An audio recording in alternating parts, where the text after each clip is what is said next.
اعوذ باللہ من الشیطان اللعین الرجیم بسم اللہ الرحمن الرحیم الحمد للہ رب العالمین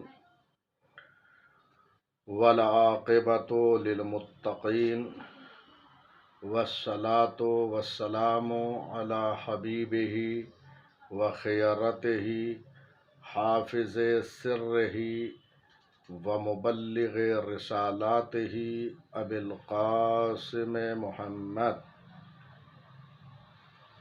وآلہ الطیبین الطاہرین المعصومین المظلومین لا سیما بقیت اللہ فی الارضین روحی وارواح العالمین لتراب مقدمہ الفدا واللعن الدائم على أعدائهم أجمعين من الآن إلى قيام يوم الدين. أما بعد فقد قال الإمام الجواد عليه السلام خفض الجناح زينة العلم وحسن الأدب زينة العقل وبسط الوجه زينة الحلم. محترم اور معزز سامعین، آج ہمارے اس درس کا عنوان ہے امام محمد تقی علیہ السلام کے علمی کارنامے. اگر آپ امام محمد تقی علیہ السلام کی حیات طیبہ کو ملاحظہ فرمائیں تو آپ کو بہت سارے علمی کارنامے مل جائیں گے. ہم آج اس درس میں امام کے چند علمی کارنامے کو پیش کرنے کی سعادت حاصل کر رہے ہیں. ہم نے جس حدیث مبارک کو پڑھا ہے اس سے برکت حاصل کرتے ہوئے انشاءاللہ گفتگو کو آگے بڑھائیں گے.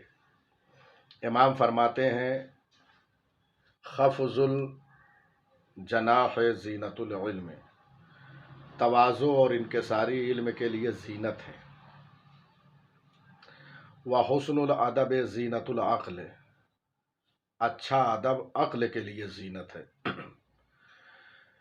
وبسط الوجہ زینت الحلم، مسکراہٹ اور خندہ پیشانی کے ساتھ لوگوں سے ملنا یہ حلم کی زینت ہے.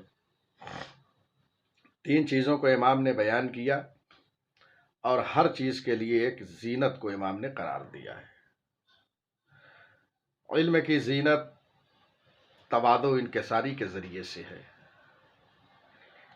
تواضع اور انکساری ایک اہم موضوع ہے، حسن خلق میں سے ہے. بہت ساری روایتیں تواضع اور انکساری کے حوالے سے ہم تک پہنچی ہیں. اگر یہ روایتیں نہ ہوتی تو ہم تواضع اور انکساری کیا چیز ہے اس کو نہیں سمجھ سکتے. اس لیے کہ دنیا کا کوئی فرد بشر تواضع اور انکساری کے معنی کو کیا بیان کر سکتا ہے. ائمہ ہدی علیہم السلام نے جو مطالب تواضع اور انکساری کے حوالے سے پیش کیے ہیں وہ کوئی اور نہیں پیش کر سکتا. اور انہوں نے عملی دنیا میں بھی تواضع اور انکساری کو پیش کیا ہے. لہٰذا ہم انہی ذوات قدسیہ کو اپنے لیے نمونہ عمل قرار دیتے ہیں، انہی کو اپنا آئیڈیل قرار دیتے ہیں. ائمہ ہدی علیہم السلام کا جو علم تھا وہ علم لدنی تھا، یعنی اللہ نے انہیں اپنے پاس سے علم عطا کیا تھا. وہ صاحب علم لدنی تھے. ان کا علم بچپنے اور جوانی اور بڑھاپے میں ایک جیسا ہوتا تھا، کیونکہ جو علم اللہ کی جانب سے عطا ہو جاتا ہے وہ ہر سن و سال میں ایک جیسا ہوتا ہے. جیسا بچپنے میں یہ جانتے ہیں، جوانی میں جانتے ہیں، بڑھاپے میں جانتے ہیں. لہٰذا علم لدنی جو ہے وہ ہر عمر میں برابر ہوتا ہے۔ تو اللہ جو عطا کرتا ہے وہ علم ہر سن و سال میں برابر ہوتا ہے۔ اسی طریقے سے اللہ جو منصب عطا کرتا ہے وہ ہر سن و سال میں برابر ہوتا ہے، لہذا اس کا منصب ہے وہ جس سن و سال میں چاہے عطا کرے۔ چنانچہ اس نے یہ منصب ہمارے بعض ائمہ کو کم سنی میں عطا کیا۔ 12 اماموں میں سے 3 امام ایسے ہیں جن کو اللہ نے کم سنی میں منصب امامت کو حوالے کیا ہے۔ سب سے پہلے امام محمد تقی علیہ السلام ہیں، جو 8 سال کی عمر میں منصب امامت پر فائز ہوئے۔ اسی طریقے سے امام علی نقی علیہ السلام 8 سال کی عمر میں منصب امامت پر فائز ہوئے۔ امام زمانہ عجل اللہ تعالی فرجہ الشریف 5 سال کی عمر مبارک میں اس منصب پر فائز ہوئے۔ تو اللہ کا منصب سن و سال کا پابند نہیں ہوتا، یعنی وہ جس کو جس سن میں جس عمر میں چاہے یہ منصب عطا کر سکتا ہے۔ چنانچہ آپ نے ملاحظہ فرمایا کہ 8 سال کی عمر میں امام محمد تقی علیہ السلام کو اللہ نے منصب امامت پر فائز کیا۔ امام زمانہ عجل اللہ فرجہ الشریف کو 5 سال کی عمر میں یہ منصب عطا کر دیا۔ لہذا اس میں کسی کو حق اعتراض نہیں ہے کہ وہ کم سنی میں کیوں امام ہوئے اور کیوں اس منصب پر فائز ہوئے۔ منصب عطا کرنے والا اللہ ہے، اور جسے عطا کر رہا ہے وہ صاحب علم لدنی ہے۔ وہ جیسے علمی گتھیاں جوانی اور بڑھاپے میں سلجھائے گا، ویسے ہی بچپنے میں بھی علمی گتھیاں سلجھانے کی وہ صلاحیت رکھتا ہے۔ کسی کو حق اعتراض نہیں ہے۔ اور اللہ نے صرف منصب امامت نہیں بلکہ آپ تاریخ انبیاء کو ملاحظہ فرمائیں تو بعض انبیاء ایسے گزرے ہیں کہ جن کو اللہ نے کم سنی میں درجہ نبوت پر فائز کیا ہے، اس منصب کو عطا کیا ہے۔ جناب یحییٰ کی آپ زندگانی کو پڑھیں، اللہ نے انہیں کم سنی میں جو ہے نبی بنایا ہے۔ حضرت عیسیٰ علیہ السلام کو کم سنی میں یہ عہدہ عطا کیا۔ جناب عیسیٰ علیہ السلام تو گہوارے طفلی میں یہ اعلان کر رہے تھے، جیسا کہ قرآن مجید میں موجود ہے آیت وَجَعَلَنِي نَبِيًّا، یعنی جناب عیسیٰ علیہ السلام گہوارے طفلی میں یہ فرما رہے ہیں کہ اللہ نے مجھے نبی بنایا ہے۔ انی عبد اللہ آتانی الکتاب وجعلنی نبیّا، میں اللہ کا بندہ ہوں، مجھے اللہ نے کتاب عطا کیا، مجھے نبی بنایا۔ تو اگر ایک نبی کم سنی میں نبی بن سکتا ہے تو کیا کم سنی میں امام نہیں بن سکتا؟ بہرحال امام محمد تقی علیہ السلام 8 سال کی عمر میں جب منصب امامت پر فائز ہوئے، یوں تو امام ہوتا ہے، یہ تو جو امامت کا منصب آگے بڑھاتا ہے امام، وہ ماقبل امام جب دنیا سے رخصت ہو جاتا ہے، دنیا سے شہید ہوتا ہے، اس کے بعد جو ہے زمام امامت اس کے ہاتھ میں ہوتی ہے، ورنہ وہ پہلے بھی امام ہوتا ہے۔ لیکن جب ایک امام دنیا سے رخصت ہو جاتا ہے، دوسرا شہید ہو جاتا ہے، تو زمام امامت اس کے ہاتھ میں ہوتی ہے، اور وہ لوگوں کی رہنمائی کرتا ہے، لوگوں کو جو ہے وہ لوگوں کے نفسوں پہ اولا بالتصرف ہوتا ہے، وہ سارے کام انجام دیتا ہے، اس سے پہلے بھی وہ سارے کام انجام دے رہا ہوتا ہے۔ لیکن منصب امامت جب ایک امام شہید ہو جاتا ہے، امام دنیا سے رخصت ہو جاتا ہے، اس کے بعد اس کے حوالے جو ہے وہ امامت کا منصب ہوتا ہے، وہ امامت کرتا ہے۔ غور فرما رہے ہیں آپ؟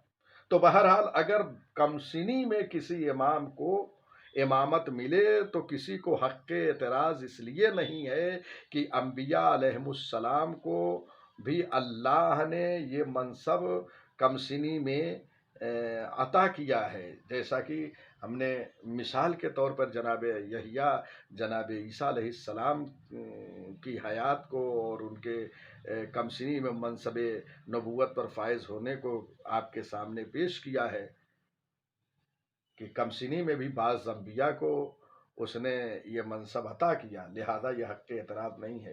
لیکن پھر بھی امام محمد تقی علیہ الصلاۃ والسلام کو جب یہ منصب ملا تو ذرا لوگوں میں بے چینیاں پائی جا رہی تھی کہ کیسے 8 سال کی عمر میں منصب امامت پر فائز ہوئے، لہذا لوگ ایک مقام پر جمع ہوتے ہیں کہ یہ مسئلہ شفاف ہونا چاہیے کہ ہمارا امام کون ہے اور کون امام زمانہ ہے۔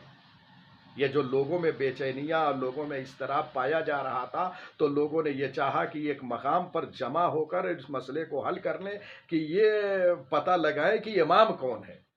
یعنی لوگ یہ سمجھ رہے ہیں کہ امام اللہ کی طرف سے ہیں، بس امام اس وقت کون ہے؟ چونکہ امام محمد تقی علیہ السلام کمسن تھے، لوگوں میں ایک اضطراب پایا جا رہا تھا۔ چنانچہ جب سب ایک مقام پر جمع ہوئے تو یونس ابن عبد الرحمن نے کہا امام محمد تقی علیہ الصلاۃ والسلام ابھی کمسن ہیں، ان کے بڑے ہونے تک، ان کے بلوغ تک ہمیں کیا کرنا چاہیے؟ یعنی ابھی امام جو ہے سن بلوغ تک نہیں پہنچے ہیں۔ تو اس کا مطلب یہ ہے کہ یونس ابن عبد الرحمن کے ذہن میں یہ بات تھی کہ کم سنی میں امام نہیں بن سکتا جب تک کہ بالغ نہ ہو جائے، امام حد بلوغ تک نہیں پہنچ جاتا، لہٰذا انہوں نے یہ بات کہی کہ اس وقت تک ہمیں کیا کرنا چاہیے۔ یہ ایک سوالیہ نشان تھا ان کا۔ چنانچہ اس اجتماع میں جناب ریان ابن سلط موجود تھے، وہ کھڑے ہو گئے اور فرمایا آپ یہ کیا کہہ رہے ہیں؟ اگر امامت خدا کی طرف سے ہے، اگر امامت منصوص من اللہ ہے، اگر امامت من جانب اللہ ہے تو امام ایک ہی دن کے کیوں نہ ہو، وہ امام ہیں۔ وہ جس طریقے سے جوانی میں امام ہوتے ہیں، جس طریقے سے وہ بڑھاپے میں امام ہوتے ہیں، ویسے ہی وہ بچپنے میں امام ہوتے ہیں۔ یہ بات جناب ریان ابن سلط نے کہی۔ بہرحال پھر بھی اس مسئلے کو حل کرنے کے لیے لوگوں نے کچھ علمی سوالات جو ہے اکٹھا کیے اور چاہا کہ ان سوالات کو ان سے پوچھا جائے جو اس منصب پر ہے اور جو ہمارا امام ہے اس سے پوچھا جائے۔ اگر ان سوالات کے جوابات ہمیں مل جائیں تو وہی ہمارا امام ہے جو جوابات عنایت کر دے۔ چنانچہ بغداد سے کچھ لوگ اور دوسرے بلاد اسلامیہ سے جمع ہوئے اور ایام حج جو ہے وہ چل رہے تھے، لوگ امام کی خدمت میں پہنچے، مدینہ حاضر ہوئے۔ اور لیکن یہاں پہ ایک بات اور کہہ دوں کہ امام کی خدمت میں حاضر ہونے سے پہلے امام کے ایک چچا جناب عبداللہ ابن موسیٰ کے پاس گئے اور ان سے ان سوالات کے جوابات طلب کیے۔ چنانچہ جب عبداللہ ابن موسیٰ سے سوالات کیے ہیں ان بزرگوں نے جو سب جمع ہوئے تھے تو ان کو جواب نہیں ملا، جو جواب ہونا چاہیے تھا وہ اپنے مقصود کو نہیں پہنچے۔ چنانچہ وہ امام محمد تقی علیہ الصلاۃ والسلام کی خدمت بابرکت میں حاضر ہوئے اور ان سے سوالات کیے تو امام نے تمام سوالات کے جوابات مرحمت فرما دیے۔ پس یہ بات لوگوں پر واضح ہو گئی کہ یہی ہمارے امام ہیں۔ بہرحال اب جو لوگ شک و تردید میں تھے کہ بچپنے میں کیسے امام ہو سکتے ہیں، ان پہ یہ بات واضح ہو گئی۔ امام نے اپنے علمی کمالات کے ذریعے سے سارے جوابات عنایت کر دیے اور لوگوں پہ یہ بات روشن ہو گئی کہ امام محمد تقی علیہ الصلاۃ والسلام ہمارے امام ہیں۔ یہی وہ منزل تھی کہ جہاں پر امام نے ایک علمی کارنامہ انجام دیا ہے اور لوگوں کے سوالات کے جوابات عنایت کر دیے۔ اور اس کے بعد خود امام محمد تقی علیہ الصلاۃ والسلام کا جو زمانہ تھا یہ وہ زمانہ تھا کہ جہاں مختلف مذاہب فکر سر بلند کر رہے تھے، کچھ ایسے باطل افکار کے مذاہب وجود میں آئے تھے جو لوگوں کو گمراہ کر رہے تھے۔